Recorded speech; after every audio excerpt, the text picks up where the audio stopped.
واش باغي تعرف شنو هو الفرق بين الشخص اللي كيزيد بالقدام واللي كيبقى في بلاصتو سنه بعد سنه؟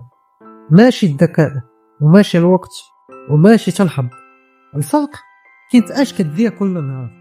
وفي هذا الفيديو غنبين لك بالعلم كيفاش عاده واحده صغيره كتساوي اكثر من اي هدف كبير تمشي في البدايه ديال العام. العلماء من الام اي تي درسوا ازيد من 300 الف شخص والنتيجه كانت صادمه. 92% من الناس ما كيحققوش الاهداف السنويه، ماشي حيت كسالى، ولكن لان المخ ما كيبغيش التغيير المفاجئ الكبير. يعني المخ دائما كيختار المألوف على الافضل.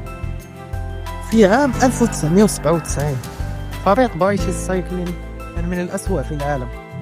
جاء مدرب جديد سميتو ديف رايسفورد، ما غيرش كل شيء دفعة واحدة، قال جملة واحدة: حسنوا كل حاجة ب1% فقط.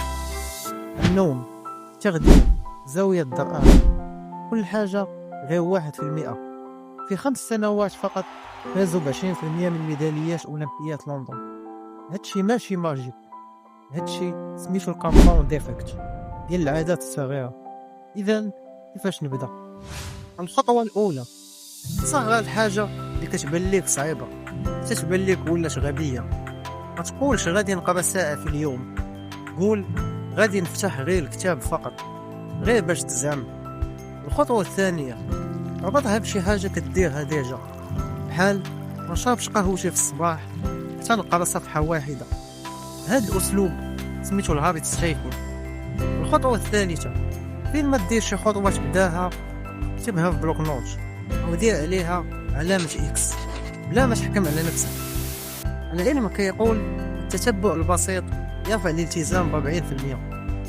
إذا الخلاصة ديال هادشي كامل: ماشي شكون اللي غيحط أهداف كبيرة في البداية ديال العام، ولكن كل اللي غيبدل نهارو شوية بشوية. دير عادة واحدة صغيرة وخليها تشتغل عليك. إلا وصلتي لهنا انت راك باغي تبدل وباغي تبدل حياتك. هذاك الشيء اللي كيعطيوه ليكم بالفلوس حنا غنجيبوه في هذه القناه غراتوي. كل يوم جمعه حلقه جديده، عاده جديده، دراسه جديده باش تبدل حياتك. فعل الجرس باش ما تفوتكش. كان معاكم ما ينساش بالدارجه. تهلاو.